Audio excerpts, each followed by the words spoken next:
You know who it is, the horror flick digger did Super 6 Big Mitch. And I'm kicking in those with 03 O's. And I'm bringing 28s, 101s because we Vegas Suns, it's the Chronicles. And you in the Meadowlands. Yeah, you in the Meadows, man. And you already know what made me. 530, what that mean? Oh, that boy's a desert baby.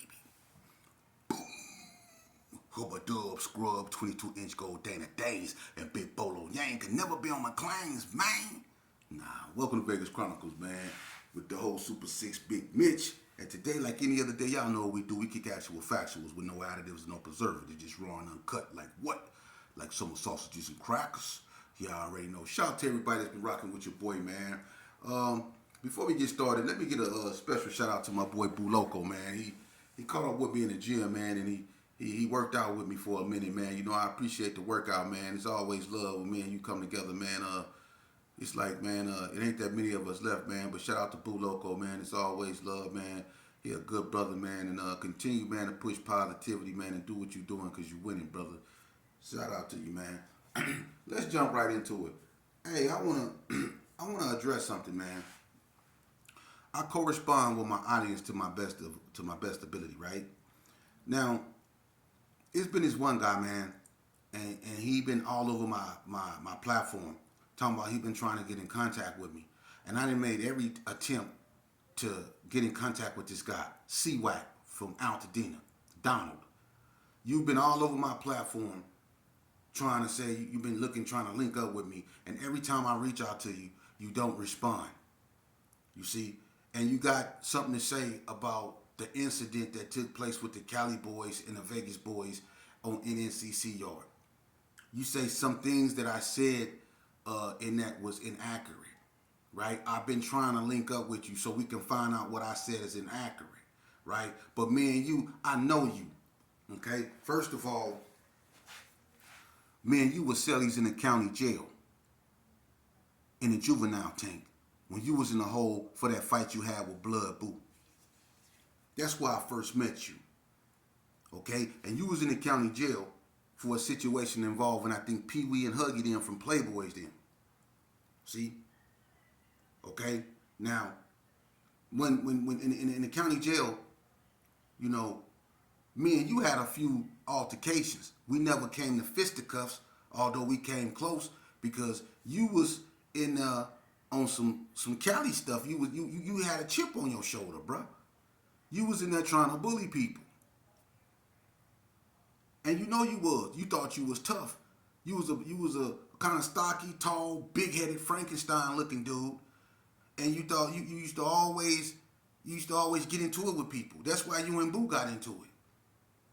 You know? But when we went to the pen and you got up there with your people, you really started showing your behind.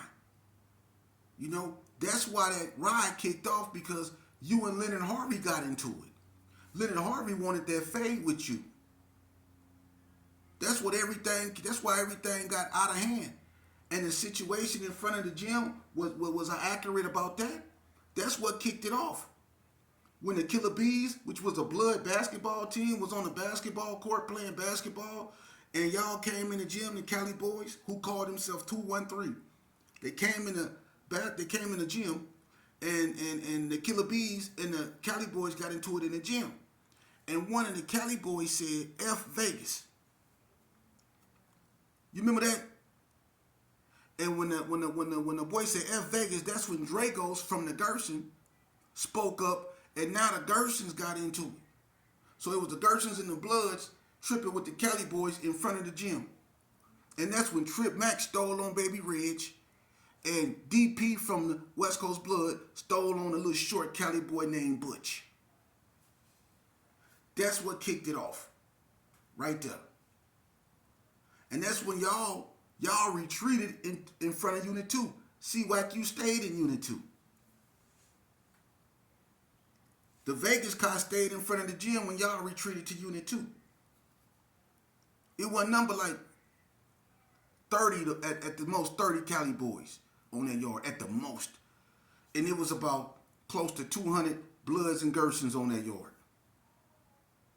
Because a lot of Cali Bloods chose sides with the Vegas Bloods, because Butter from Skyline Piru and Baby Reg from Sintown Trade 57 got into it because Butter and Lil Bread was best friends, and Butter was riding with Lil Bread. And Lil Bread from the Gerson. So Butter was riding with the Vegas cop, and Baby Reg didn't like that. So him and Butter got into it. See? The Cali boys was not deep. But when they retreated in front of Unit 2, the Gersons and the Bloods decided, let's just roll these cats up off the yard. Right? And everybody remember, because old man Calvin Charles, light-skinned Calvin Charles, rest his soul, Tony Charles' brother, he came and told everybody in front of that gym. He said, hey, y'all watch them dudes, man. They got knives. Calvin Charles told us that. Leonard Harvey said they gonna need them too. We was deep. We thinking we had the numbers. We didn't care about no knives. It wasn't number like 30 of them dudes. So we thinking we just gonna blow through these dudes.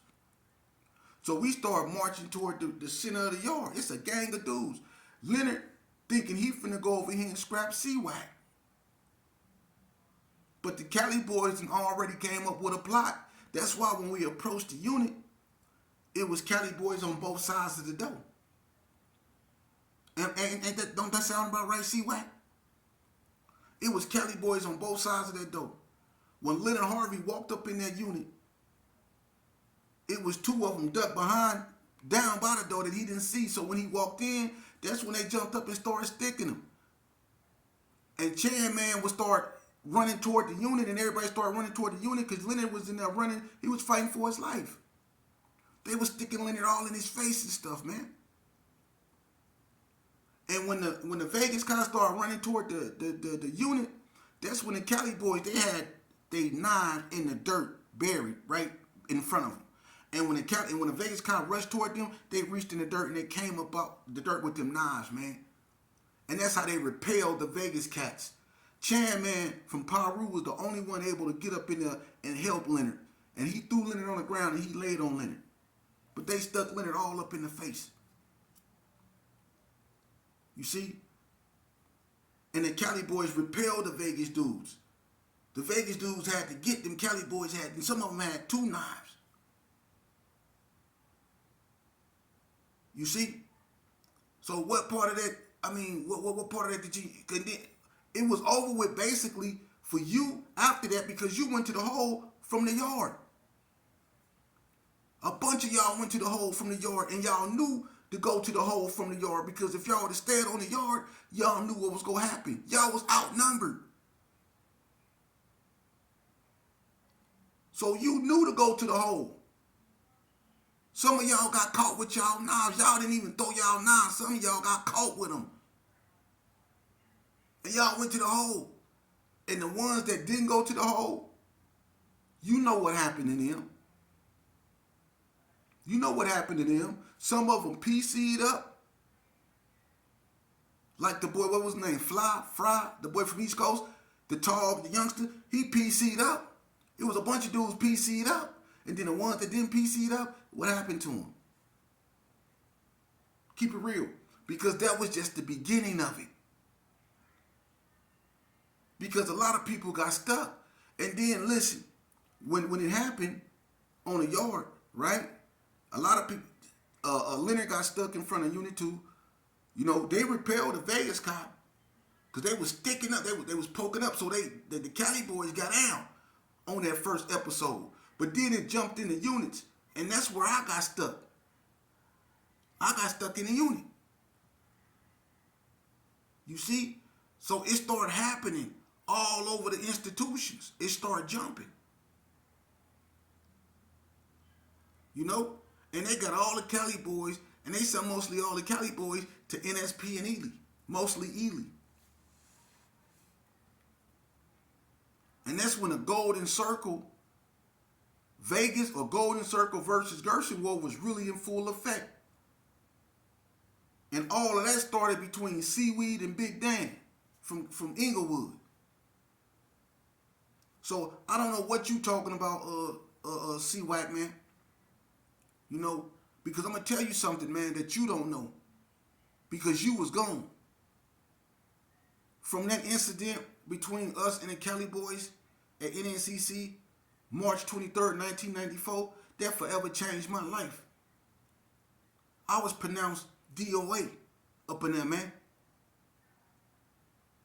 I had to go through years and years of rehabilitation behind that. But I'm going to tell you something. Behind that incident right there, brother, do you know how many people got messed off? Because it was dudes that was coming in through Reno from California that didn't know nothing about the riot. They was coming in through Reno. Some was coming from Indian Springs Yard. They heard about it, but they didn't know how bad it was. And when those cats was hitting the yard, it was some gruesome things happening to them, man. Everybody know that. Like the one cat, Tiny from Rolling 60s, from Cali 60s. Tiny, y'all, everybody remember little Tiny? He came through Reno. He stayed in Unit 4. Little short dude, little short youngster. See? Who was that? Dodo, Lil Bread, Tony Polk, and a few more. They tricked him on the side of Unit 3. When he went over, man, listen, all I'm going to say is this here, they left that boy a stain. And it was happening to so many people. People were getting smashed behind what happened. It was Gershons in the blood smashing them. They used to wait outside the fish tank, so when people come outside the fish tank, or when people come from the back, or go to classification and come from the back with their tub, it'd be people right there waiting, asking, where you from? See? And although, when they sent all the Cali boys to Ely, that's where their stronghold was, because that's what Golden Circle was. You see? That's what Big Dan, Player, Jewel, Black Diamond, Tiny Boy, Capone, Baby Reg, a bunch of them dudes that was Dark Side Nation. You know what I mean? That's where all them was up there. All them was Golden Circle. So C-Wack, what you talking about, man? If you trying to link up with me, you know you can link up with me. And we can go over that. You know, but, you know what I mean? To me, honestly, I don't know what I was inaccurate about. You know, because that right there didn't even need to happen. All you had to do was get down with Leonard Harvey. But we both know you didn't want to do that. Because you could have got down with Leonard Harvey, but you didn't want to do that. So we gonna leave that alone, man. We gonna leave that alone. But this is what I'll be talking about when people be in that foolishness. You see what I'm saying? I've been doing videos, man. Now you coming up out of the woodwork, you know, talking about, oh, some of that stuff he's saying about that incident that happened in NNCC is inaccurate. What's inaccurate? You want to make yourself look better than what I tried to? I'm not going to make you look no better than, I'm not going to do that, man. I'm not going to put tens on twos, man. Because let me ask you something. I'm going to ask you a serious question. Now watch this. In that riot, who did you stick and who did you hit in that riot? Who did you stick and who did you hit? See? So me and you need the dialogue. You see? We really need the dialogue. Because that riot just didn't stop right there. That riot continued, man. It was multiple riots behind that incident, man. You see? But I don't want to get into no negativity type of stuff with that, man. But we can talk about whatever you want to talk about, bro. That's one thing about me. My platform open, bro. I don't try to say that the Vegas car just did this and did that. The Vegas car suffered casualties too. You know? And you know who won? The administration, the wardens. Because while we was locked down, and some of us was in the hospital, they still was getting paid and going home. See, they won. We lost. We still was behind bars. We still was up in there. They still went home every night and they still got their paychecks. So the wardens won. We didn't win nothing. You know? You got some Vegas dudes that take pride in saying, oh, we ran such and such them off the yard. You see?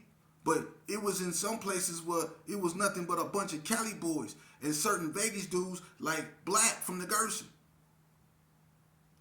When we was putting in work on the Cali boys at NNCC, and we was shipping them up out of there, we was putting in work on. It was mostly we was into it with the Cali Crips, and when we was putting in work on them, and they was shipping them up out of there, they was shipping them to NSP, and they was shipping them to Ely. So a gang of Cali boys was on NSP yard, and a gang of Cali boys was in Ely. So one time they sent Black. Black is everybody remember Black from the Gerson. They sent him over there to NSP. Black went over there an hour before them Cali boys split his wig. He came over there, he was in the shower with a beanie on. Like, what you doing in the shower with a beanie on? He took the beanie off. You know how them footballs be having them zippers on the top of the football? That's what he had on the side of his head, a zipper. I'm talking about Michael Jackson zippers. For real. On the side of his head. So Vegas, it went back and forth, man. This is not about Cali bashing. It's about certain individuals who be trying to clout chase because their life probably boring. You know what I'm saying? And then I don't even know your standings in your area. I don't even know your standing in you know where you come from. You might be all bad where you come from. You know, not that it mean anything to me because I'm not in the game, but you know I don't even know your standing. You know, why was you even out here in Vegas? Was you running from something? You see? So my thing is, man, when you get at me, man, don't get at me talking about that ain't. I mean, I'm inaccurate about. Come on, keep it real, man. It's a bunch of dudes other than myself I can bring on this platform, man. They could tell you the same story that I just put out there, man. And if I did say something that was inaccurate, I'm man enough to say I am wrong. And I put the link out there. I put everything that I needed to put out there on my end to get in contact with you. You just keep saying you trying to catch up with me. You just doing all this here. But if you really want to catch up with me, I made it simple for you. So, man, you both can go live and we can just, you know, put this out here. We could talk about the incident that happened at NNCC. You know, because I'm going to tell you something. A lot of cats that was involved in that riot, you know, years, you know, went on. And I'm going to tell you something. A lot of them, they came back to prison, and then a lot of them got caught up with, man. A lot of them got, you know, like Yogi, Wu. You know the situation with Wu from San Diego, Lucifer, whatever y'all call him. He came back to the pen in Indian Springs, and he got knocked out in front of the coffee shop. You see? So it was on. Still. You know? So I don't know what you really trying to get into, man, but I'm not really on that, man. I could care less. That was like 30 years ago, dude. For real. And you know what? And I still gotta live with the results of that, man. And I hope the youth, you know, is listening, man, because this is the reason why they shouldn't go to the penitentiary. Because stuff like that is real. This right here is real. You see? I went to prison with 2 eyes. I left there with 1, and I was lucky to leave there with my life. You see? This ain't no game, man. This ain't nothing to be proud of. This serious, man. And it's about time y'all know, man. This shit, look. They want y'all to believe everything is gangster. They want y'all to believe that everything is all about that quick dollar, those girls, those fast cars, you know, all that money, that bling. I'm gonna tell you, its consequences come with everything. For real.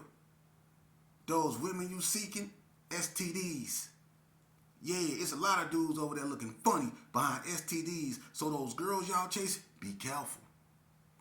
That bling you wearing, yeah, that cat that's sitting on the side of you, yeah, he been eyeballing that all night. And he already got the homies on, you know, they waiting for you to get full of your package so they can catch you slipping and get you for all that bling. You see? Them cars, all that. You got somebody that's waiting to take that. You see? And when y'all out there doing y'all thing, y'all got law enforcement sitting there watching you, waiting on you to make a mistake so they can take everything you got too. You see, that's what that life really is about. And then when you ain't even in the game and you just living life and doing good, that still make people hate on you. So you have people hating on you that you didn't even know was hating on you, man. You got to be careful. For real. You got to be careful. That's why I hang solo, bolo, man. Because I'm not finna be getting caught up in nobody else's mess, man. And I'm not finna let nobody put me in a position to where I go backwards. Nah, man. If I got to dig up my old self to be around you, I don't want to be around you. Because my old self ain't never did nothing good for me but put me in situations to where I was harming somebody or harming myself. So my old self, it's going to stay buried. And if that means that I got to stay solo bolo, then so be it. I like being by myself. For real. I hung with a gang my whole life, man. I was one of the first ones to go when it came to putting in work. When it came to getting locked up, I got a reputation for that too. And let me tell you something, man. It's not worth it, man. I done spent many Christmases, I done spent many birthdays in institutions, man. Wasn't nobody writing me no letters, wasn't no homies checking up on me. It was just me and my thoughts. And that's what it's going to be when it's your turn. It's going to be you and your thoughts. So it's best to get away from that, man. And if you got people that got platforms that's catering into that, turn that bull crap off, man. We got too much of that in our communities, man. For real. It's time to re-educate our youth, man. It's that time, man. Things done got real serious, man. They not giving out second chances no more. People ain't letting you talk crazy to them no more. Things is real intense. Everybody got these. And everybody got anxiety. You know? So now's the time to start teaching our children. And that starts at home, man. How to respect themselves and respect authority. Or we gonna continue to witness and go through these tragic situations, man. For real. And these cats up on here, man, that you got dudes. Look, man, you got dudes. I can't believe you got dudes in their 50s, for real, man. And they still got these type of mentalities, man. They still got these sick mentalities like they 25 years old. They still think they gangsters. They still think they thugs. Man, if you don't stop it, man, don't you know you got children? Y'all so quick to call yourself, I'm a 5-star general. Or I'm a goon. Or I'm a hoodlum. I'm a thug. I'm a real this. I'm a real that. But don't none of y'all call yourself, don't none of y'all hold y'all head up and say, I'm a father. Or I'm a grandfather. You know? When y'all gonna start having pride in that? You know? Because you a man before you anything, man. And as men, you obligated to raise your seed, man. Go get your children out the street, man. For real, man. And to the children out here that's losing their fathers, man, I feel so sorry for them, man, because it's like, man, now the odds is really against them. Because who gonna step up? Who gonna be a father figure? When they get on look on their phone and they go on these internets, man, and they probably looking for something positive, man, they not gonna find nothing but cats going back and forth with one another, man. Cause that's what sells, that's what gets people attention. Conflict gets you clicks, man. And that's crazy because people will sell their soul just for a few views. I'm not doing that, man. To me, the youth is golden, man. That's our future. Without them, there is no us, man. And we got to toil of soul because I'm going to be honest with you, man. The fruit that we are bearing is a representation of us. Those are our fruit, and we producing rotten fruit. Look what our children doing. Because they don't have no guidance. We're not watering our gardens. We're neglecting them. And they're growing all wild. See? We're not watering our gardens, man. We need to get back to the basics. back to what our grandmamas taught us, the ones that was lucky enough to get to know their grandmamas. You remember when grandmama was alive? How we sat down at the table and ate? How we went to the church on Sunday? How we couldn't cuss in our house? Grandmama used to be law and order. Grandmama used to be law and order. We need to go back to those days, man. For real. Because I'm gonna be honest with you, man. I'm gonna be honest with you. I don't recognize this right here. This is not us, man. This is not us. This is not us. You know, and this is not us, man. And oh, and by the way, man, I already did. I'm not doing no more who's the hardest this and who's the hardest that. What I'm gonna start doing is I'm gonna start getting into other things, man, and bringing y'all a closer look at what really went on in Vegas. I'm gonna start going through certain incidents that was real high profile out here to show y'all how turned up it was. But at the same time, I want y'all to understand the consequences that came along with it, because some things that happened out here, you know, had domino effects, man. You know, it got real bad out here in Vegas, and people think, you know, Vegas is just about strip clubs and the strip, you know, and that's not true.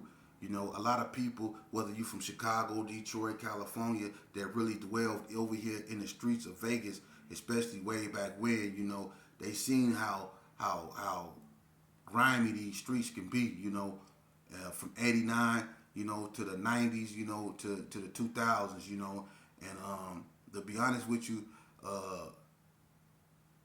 Vegas most, I guess you could say, bloodiest years was from '87 to 2000.